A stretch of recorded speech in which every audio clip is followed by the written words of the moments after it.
great day because today we're driving the 2021 Ferrari F8 Tributo. And if you can't tell by the smile on my face, that's a good thing because this is a monster of a car.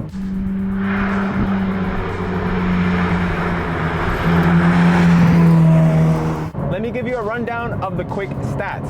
3.9 liter twin turbocharged V8 developing 710 horsepower, 568 pound-feet of torque. If that system sounds a little bit familiar, it's because it's the engine out of the 48 Pista. The most important thing about that power figure is the way it delivers it, because as I've mentioned, this is a twin turbocharged car. So the way it delivers power is totally different than some of the older school Ferraris, even ones that can trace their lineage to this car like the 458. Once the torque kicks in, it just freaking takes off in a way that, you know, you're not really working the revs to get the most out of this engine. It just has power everywhere. And Ferrari has done a fantastic job tuning out any little bit of turbo lag in this engine. It feels, oh my God, it's just power or more power. There isn't really a dead zone anywhere. You get peak torque at around 3,200 RPM, so you're getting it relatively low in the rev range. So you basically get peak power all the way to freaking red line, and it just pulls like a freight train. If I had to put this car into context, we're talking 720S fast, which is hypercar quick. To really get the most out of this car, you really need a track. This car is a lot of power and a lot of speed. You have to be, you know, very careful because you put your foot down for a couple of seconds and that corner comes up really, really quick.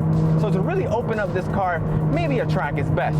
But I think 710 on the road, even with these sort of big sweepers, I think we're at the max. I think this is about as much power as a regular road can really handle. This is where a car starts tipping into more than just impressive, but borderline a little scary. Now, a lot of that speed can be contributed to the 7-speed dual clutch automatic transmission that's handling all those shifts. Now, obviously there's an auto mode if you want to do that around town.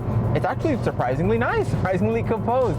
But up here, it is very, very quick, and it's sort of perfectly matched to the powertrain. Now you can hear behind me the turbo spooling up, which only adds to the drama of this car. But if you want to turn it up even further, you can use the Manatino to use any of your driving modes. Now you have wet, which is your most conservative.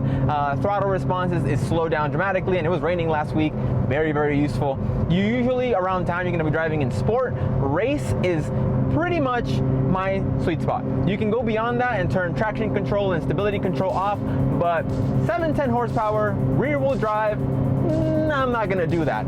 But in race mode, the car is a weapon because it doesn't slide, it doesn't get out of control. The computers kind of step in at the right exact point to keep you going incredibly fast, but not in a way that's sort of dangerous. Power aside, the way this car drives is spectacular. The front end is so agile. Man, this car is so responsive. You get great feeling through the steering. It's a little on the lighter side, but man, you get tons of great feel, and just the steering of this car is so accurate, so agile that you can come into a corner where you think you're going too fast, just chuck the wheel and you just grip. It's incredible the way this car does that.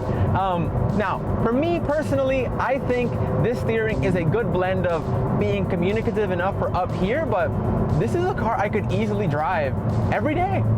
It's comfortable, it's nice, it's not really complicated to drive in any way. You have your enormous paddles that you can shift manually if you want, you can drop it in auto, and this could easily be somebody's daily driver. Now, speaking of daily driver, we should talk about the suspension, because one other thing that surprised me about this car is how comfortable it is. Now, this has magnetic adaptive dampers, which obviously alter your response and your tightness as you go through the different driving modes, but this car has a bumpy road mode, which I love the name, but bumpy road mode essentially softens things up. Even if you're driving in race mode, you can still hit bumpy road mode, so you can have the aggressive powertrain, but a softer suspension. Now, I don't find the suspension, even in race, to be too stiff.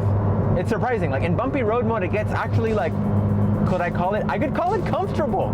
Like a freaking mid-engine 700 horsepower car that's comfortable. That's just very surprising to me. So I think definitely the bumpy road one is a good addition. It's this little button here on the steering wheel. And speaking of the steering wheel, we should talk about the interior, because this interior is very unique. It looks like nothing else on the market, starting with the wheel, because there's a million buttons on this steering wheel. We already touched on the Manettino, which is the drive selector. You also have your indicators, your headlights, you have your wipers, you have your engine start stop, and you have your suspension button for bumpy road mode. So you do pretty much everything you need to do from the steering wheel, which is kind of interesting because it means that you're not really fussing about, and also it means that there's more room behind the wheel for these enormous fixed paddles. I love fixed paddles. These are incredibly tall, so no matter where you're turning, you have paddle all the time, which is very, very useful. The buttons that aren't on the wheel itself are you're gonna find right next to where your hands would naturally lie. So for example, you have your cruise control on the left, and you have your infotainment, a little knob controller on the right. And they fall, like I mentioned, exactly where you'd think they would. It's very, very user-friendly, and I got used to it incredibly quickly. I freaking had this car for like a day, and I knew all the ins and out of it and how to really have fun with it and also operate everything, which is really, really useful. In front of me, I have the big TAC, sort of very traditional Ferrari. I have speed on the left, but it's a configurable screen, which helps. And on the right, I can have navigation or even Apple CarPlay. Now, is it the tiniest Apple CarPlay I've ever seen?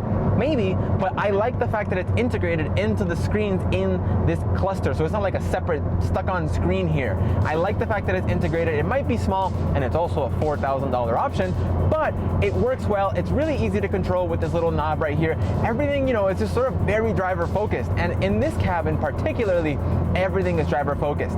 Everything is turned towards me, so I have easy access to just about everything. Now, in terms of seats, this car has the flagship option. These are the Daytona carbon-backed sport seats. They are the stiffest, the least comfortable, but they are also the lightest. They're manually adjustable, and they hold you in super duper tight. Now, they're not crazy uncomfortable, but after a long drive, you might start to feel it on your lower back. Now, there are also more comfortable seating options available, but I feel like you're going mid-engine supercar. Just go all the way. I mean, why not? Now, with this being a Ferrari, it's important that we talk about the way it looks, because when most people imagine a supercar in their mind, they're likely thinking about a Ferrari. It's just the way things are. And I think this car, its styling sort of meets that criteria because it's striking enough to sort of catch your attention. I mean, I've been driving this car for a couple of days in Los Angeles, where there's a million Ferraris and Lamborghinis and McLarens, and this car still garners an incredible amount of attention. So the way this car looks, I think, is very effective to its goal. Now, this car, you're gonna notice it's sculpted primarily by aerodynamics. This car is 10% more aerodynamically efficient than the 488 GTB, which it was still a pretty car, but it wasn't my favorite looking Ferrari ever. I think this heads in the right direction, where it's kind of a little bit more extreme, a little bit more angular, and that's kind of more my style. Now, in the front of this car, you're gonna notice a very interesting aerodynamic element called the S-duct. And we first saw this in the Pista, and it basically allows air to come in and almost through the bumper and up the front hood. And this car has that as well. Now, you might think, okay, a little duct, how much could that really improve? And well, the result is that this car has 15% more downforce than the 488 GTB, which is that's no slim margin. That is a significant improvement. Now that I've told you all about this Ferrari, we should talk about the price tag, because it's big. This car starts a hair under $277,000, but chances are you won't be buying one at that price, because you're gonna want some options, and this car has a lot of them. Look at the outside, and this car is covered in carbon fiber. Also, the interior, carbon fiber, the gloss black roof, optional 20-inch wheels, Apple CarPlay. There's a lot of optional extras in here that push the price well beyond $300,000. A car like this in this spec at around $350,000 is really not that hard to fathom. So at $350,000, do I feel like you're getting your money's worth? Honestly, you're buying it not because it makes sense, but you're buying it because it's so dramatic, it's so fun, it sort of fulfills your soul. That's what this car does, and it does so well. With that, I want to thank you guys all so much for watching. Please make sure to subscribe to our channel. We have a ton of content coming with other mid-engine supercars like this, and let us know what you want to see. I'm very receptive and willing to drive pretty much anything. So until then, take care of yourself. See you later.